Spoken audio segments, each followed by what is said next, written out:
ಎಲ್ಲ ಸ್ಪರ್ಧಾರ್ಥಿಗಳಿಗೆ ನಮಸ್ಕಾರಗಳು. ಕರ್ನಾಟಕ ಅಕಾಡೆಮಿಯಲ್ಲಿ ಯಾವ ರೀತಿಯಾಗಿ ನೀವು ಟೆಸ್ಟ್ಗಳನ್ನ ಅಟೆಂಡ್ ಮಾಡ್ಬೋದು ಅಂತಕ್ಕಂಥದ್ದನ್ನು ತಿಳಿಸ್ಕೊಡ್ತಾ ಇದ್ದೀನಿ ಉಚಿತವಾಗಿ.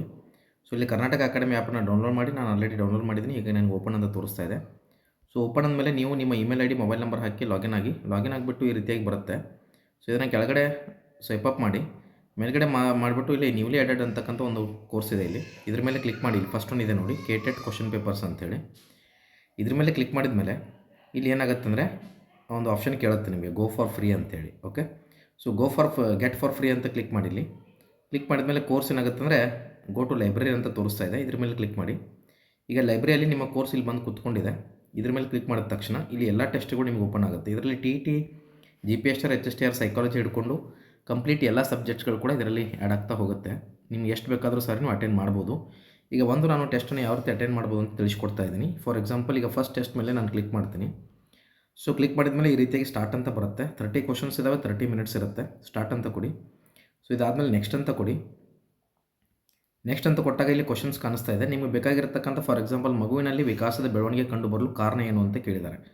ಸೊ ಇಲ್ಲಿ ನಿಮಗೆ ಸರಿ ಇರ್ತಕ್ಕಂಥ ಉತ್ತರವನ್ನು ನೀವು ಇಲ್ಲಿ ಟಿಕ್ ಮಾಡಬೇಕಾಗುತ್ತೆ. ಇಲ್ಲಿ ಸರ್ಕಲ್ ಇದೆ ನೋಡಿ. ಈಗ ಫಾರ್ ಎಕ್ಸಾಂಪಲ್ ನಾನು ಇಲ್ಲಿ ಟಿಕ್ ಮಾಡಿದೆ. ಸೊ ಇಲ್ಲಿ ಒಂದು ಬ್ಲೂ ಕಲರ್ ಒಂದು ಡಾಟ್ ಏನಂದರೆ ಫಿಲ್ ಆಯಿತು. ಇದಾದಮೇಲೆ ನೀವು ನೆಕ್ಸ್ಟ್ ಹಿಂಗೆ ಏನು ಮಾಡಿದ್ರೆ ಸೇವ್ ಆ್ಯಂಡ್ ನೆಕ್ಸ್ಟ್ ಅಂತ ಕೊಡಬೇಕು. ಕೆಳಗಡೆ ಬಂದು ಆನ್ಸರು 7 ನೆಕ್ಸ್ಟ್ ಕೊಟ್ಟರೆ ನೆಕ್ಸ್ಟ್ ಹೋಗುತ್ತೆ. ಹಿಂಗೆ ಎಲ್ಲನೂ ಕ್ಲಿಕ್ ಮಾಡಿ.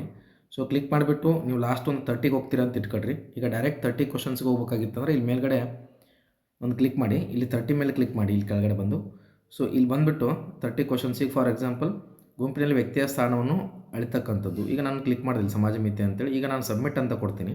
ಎಲ್ಲ ಕಂಪ್ಲೀಟ್ ಆಯಿತು ಅಂತ ಇಟ್ಕೊಡ್ರಿ. ಸಬ್ಮಿಟ್ ಅಂತ ಕೊಟ್ಟೆ. ಸೊ ಇಲ್ಲಿ ಎಷ್ಟು ಆನ್ಸರ್ ಮಾಡಿದಿರಿ, ಎಷ್ಟು ಬಿಟ್ಟಿದ್ದೀರಿ ಅನ್ನೋದು ಎಲ್ಲನೂ ತೋರಿಸುತ್ತೆ. ಸಬ್ಮಿಟ್ ಅಂತ ಕೊಟ್ಟೆ. ಸೊ ಇಲ್ಲಿ ಸಬ್ಮಿಟ್ ಆದಮೇಲೆ ನಿಮ್ಮದು ಕೋರ್ಸ್ ಸಬ್ಮಿಟ್ ಆಯಿತು. ಈಗ ರಿಸಲ್ಟ್ ನೋಡಬೇಕಾಗಿದೆ ನಿಮಗೆ, ಅಥವಾ ಆನ್ಸರ್ಸ್ ನೋಡಬೇಕಾಗಿದೆ ಅಂತ ಇಟ್ಕೊಳ್ರಿ. ಮತ್ತೆ ವಾಪಸ್ ಇದ್ರ ಮೇಲೆ ಕ್ಲಿಕ್ ಮಾಡಬೇಕು.